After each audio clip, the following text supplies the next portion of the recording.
Hey, what's up, everybody? Chicago Gooner here, bringing another Arsenal talk. Well, you see the title of this episode. Uh, it's just in so many words. We're pretty much fucked. To go over what I mean by that, I mean just to start off with the news of Lauren Koscielny going to be out for at least 3 months. Um, as I said, even in the beginning of the year, he was already injured. He already had a problem with his Achilles. And but like Arsene Wenger, he keeps throwing him out there. And I mean, if you've never had an Achilles injury, I stretched mine a little bit, uh, like back in like high school, and it took a good 3 months for it to really heal. And it's painful. It's very painful. I mean, you could barely walk. You can't do any type of sports activities. Can't run. You really have to even watch how you walk because sometimes it's so painful. Um, and even just trying to walk normally, you have to really watch it just so you don't stretch it out even more and really tear it. Because once you tear it, I mean, you're out for a solid year waiting for it to heal up. And that's anybody. It doesn't matter how old you are, especially even if you're young. It still takes about a good year to really come back from that. And even then, I mean, it's almost like an ACL injury, where it takes a good solid year for someone to come back and be like 100% again. That's how bad the injury can be. And he had this even in preseason, and Arsene Wenger kept on trucking him out there. And I know I said even in one of my previous, like very first, right in the beginning of the season, that he should be sat down. He should be rested because it can get even worse. And here we are. He's already been out for a couple months, and now he's going to be out for another 3 months. Uh, and the quote by Arsene Wenger saying that he needs complete rest, which means there's going to be no training, there's going to be no rehab. He has to be basically doing next to nothing for it to heal properly. And even if you give that, even if you say the 3 months, uh, then you're looking at least another 3 weeks or so just to get him back fit and get him back into shape. Maybe even more. It depends on the player, obviously. So you're looking, he might not be back until April, which is, we have about what, maybe a month and a half left of the season by the time he'll get back. Um, I remember, I said this a couple times. I'm like a broken record. Saying this type of stuff. But early in the season, one person made a tweet on Twitter saying if Koscielny ever goes down, we're fucked, and that's exactly how it's been. Our defense is, it's just weak. It really is without him being there. Mertesacker is half the player that he was last year. Um, when he is in there, all of a sudden, that partnership comes to light, and you see what those two can do together. But it's just, I mean, we're fucked. We're fucked, pretty much. I mean, that's what it is. Um, you look at some of the other injury cases. Aaron Ramsey going to be out for another month. He stretched his hamstring again. Same hamstring, I guess, that he came back from about a month ago. Um, Nacho Monreal, he's not fit yet. He still has a foot problem. Cullum Chambers is out for today's game against Newcastle. We're gonna have to play Matthew Debuchy at center half. I mean, it's fucking ridiculous. And a quote by Arsene Wenger saying, "Playing fullback to center back is not much of a difference." What the actual fuck? Some of these quotes that Arsene Wenger is making, especially this year. I mean, he's basically almost like spitting into our faces. He must think that we're some of the dumbest fans on the planet to think that a quote like that, a fullback to center half, there's not much difference. I mean, it's a ridiculous quote. I mean, you could see the difference in it just by how Nacho Monreal has played the position this season, and the big mistakes as he's been making this season as well. to make that kind of quote of, Matthew Debussy, I mean, when is the last time he has ever played that position? Has he ever played that position? Because usually fullbacks, usually players are turned into fullbacks because they suck as winners, because they're on the ball and their skills aren't up to par as far as any type of other winners coming up through the ranks. So they're pushed back to a fullback. And I mean, it just gets more and more ridiculous as the time goes on. These injuries are just. I mean, what else is there to say? When will they end? When is this? I mean, you got to think that we're fucking cursed at this point, because the injuries have just been piling up and piling up year after year after year, and then with this Laura Koscielny thing, everybody on the Arsenal medical staff should be fucking fired. Period. Whoever told Arsene Wenger to give him the go-ahead to play him as many times as he did with an already Achilles heel injury should be fired immediately. No questions asked. Here's your fucking pink slip. Go work somewhere else.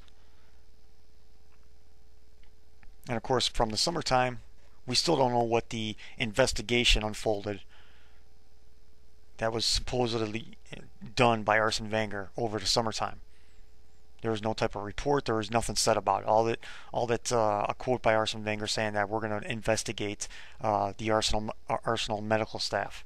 Well, nothing was said after that. Nothing was really brought up after that. Why? And here's another fucked up quote coming out from Arsene Wenger over the last day or two. If everybody is fit, then we don't need to go into the transfer market in January.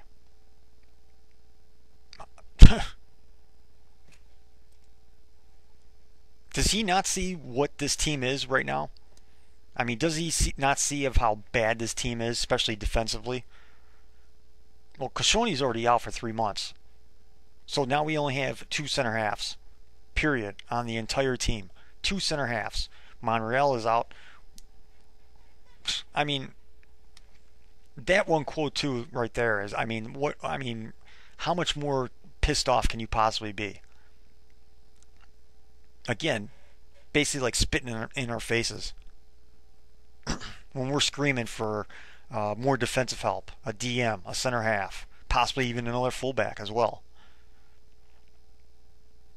And it's all these like stupid mind games of oh, we're not going to buy in January. Oh, we're buying in January. He said fucking a month ago that we're probably going to be buying in January. Now he's not saying. Now he's saying if everybody's fit. We only have 6 fucking defenders. That's it. 6 defenders, and you're telling me that you're not going to buy anybody in January, which is fucking ridiculous. What was it, about a month and a half ago, the AFT came out and said that Arsenal has £42 million to spend in January. I wanted to wait maybe another week or two to kind of do an early transfer window type of episode, which I'll probably still do. But supposedly you have £42 million just sitting in the bank collecting dust for transfers. For transfers alone, not the everyday cost of running the club, not contracts for current players. It's just $42 million just sitting there for transfers, period. Because some of that money was, honestly, I'd like to know what happened to the other basically $30 million that we didn't spend in the summertime. Where's that money at? Where did that money go? So I think the £42 million is a little low. I think it should be somewhere around 60, to be honest with you. But I'm not a financial wizard, and I don't check the books and what's released publicly through Arsenal, of course. All the guys at AFT and some of the other protesters and people who are really into the finances of Arsenal Football Club, they would know more about it than I would. They're probably estimating, of course, of the 42 million, but I think it should be higher, honestly. If you look at the summertime of saying that we had £100 million to spend, We only ended up spending something like what, like 53 million pounds of it because we got money back through selling players off as well. Um, so where's that other like 30, 35 million pounds? Where did that go? And now we have another, you know, now they're saying we have 42 million pounds. Um, and like I said in one of my previous episodes too, I mean, honestly, if we don't buy anybody within the first week and a half of the January window, I don't think we're going to buy anybody, which is ridiculous. You know, we might get maybe a player or two again. You know, we might get some player that we never fucking heard of, like Kim Killstrom on loan. I mean, it's just absolutely ridiculous, especially that one small quote. If everybody's fit, then we don't need to go into the transfer market. What kind of drugs is this guy on? And Arsene Wenger expects everybody to back him, everybody to support him week after week, day after day, year after year, when he makes quotes like these. Well, fullback to center half, there's not much difference. Yes, there is. Tactically, there is.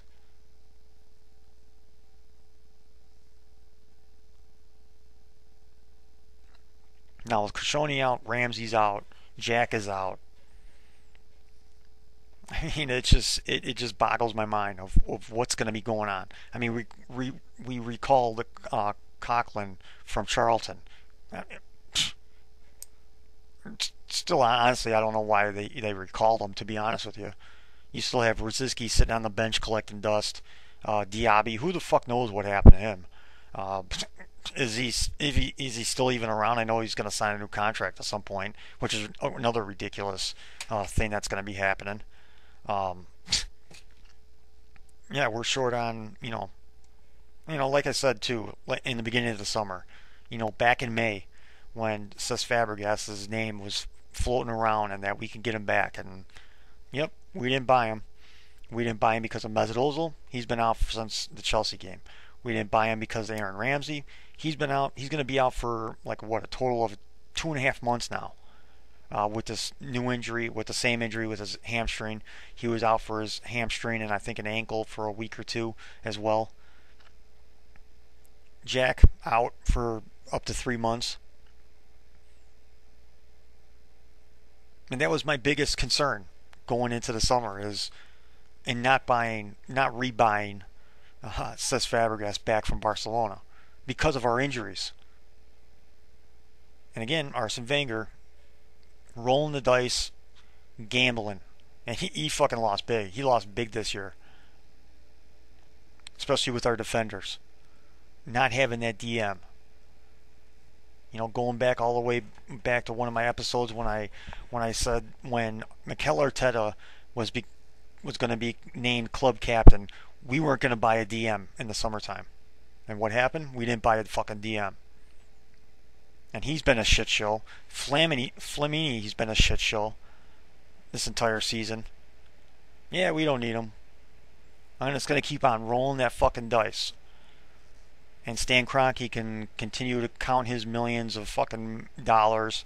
Ivan Gazidis can keep on doing whatever the fuck he's doing.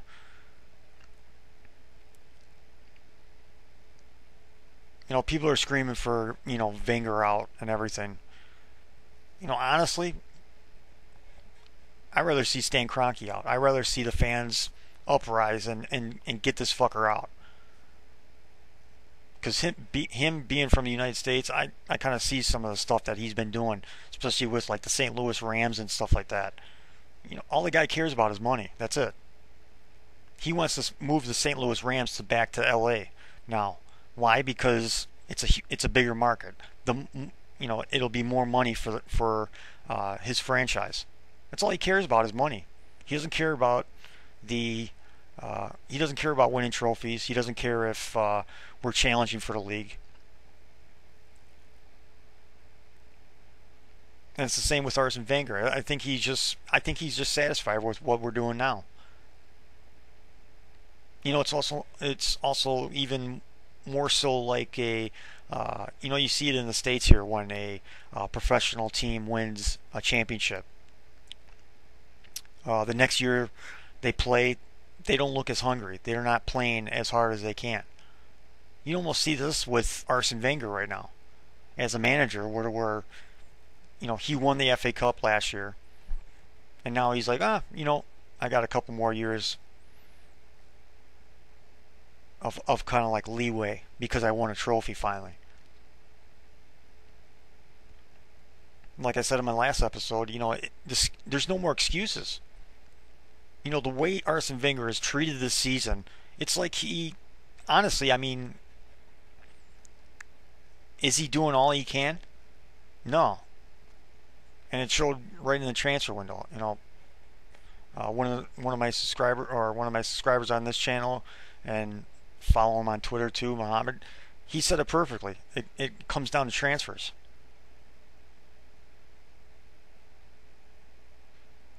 Did Arsene Wenger did all he could in the summer window? No, he couldn't. And again, to make another quote, he said, we couldn't find a center half in a month and a half. Bullshit.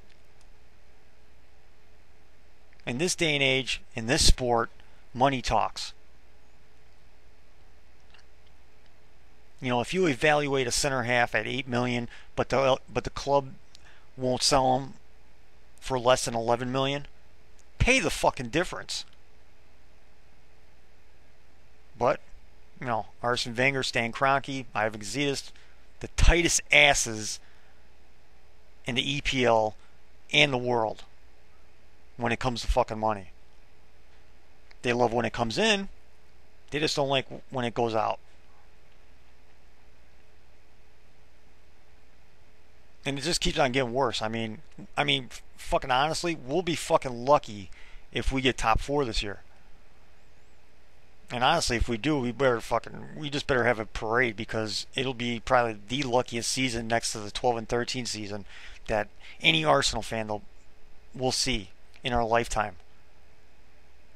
Because these injuries just keep on mounting up, especially with some of our best players. And on top of it, we just don't have the depth, especially in defense. And what's going to happen between now and the new year? Again, Arsene Wenger's just going to keep on running players into the ground. And injuries are going to keep on happening.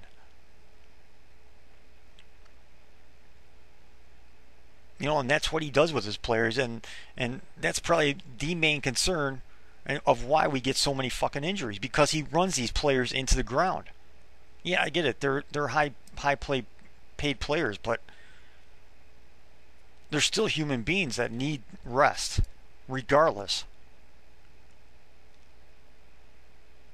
But he wants to keep on running these players into the ground, playing them 50 games a year, 55 games a year. That's fucking ridiculous. You can even look at, say, Cesc Fabregas. Over the last several years, he starts off hot, and then at the end of the year, right in the about last part of the season, I was going to say midway point, but usually like last 2, maybe 3 months of the season, he starts to die off a little bit. If you go back to his Arsenal days and you looked at how many fucking games that he played throughout his Arsenal career, he was averaging something like 51 games a year when he finally got into the starting 11 consistently. That shit adds up. The minutes add up. The games add up. And now kind of like the inside joke of Cesc Fabregas is, once the last 2 or 3 months of the season comes, his legs fall off.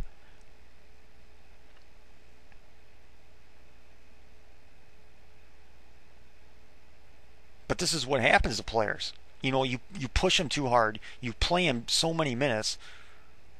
This is going to happen. I'm waiting for Alexis Sanchez to get hurt. Honestly.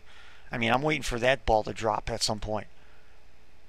Because again, him and Welbeck have been playing massive amounts of minutes and games this season already, when he should have been sat here and there just to save him. Thank God he was kind of smart with this Galatasaray game, and he left just about every decent player, every good player that we had, basically, back at home, back in London.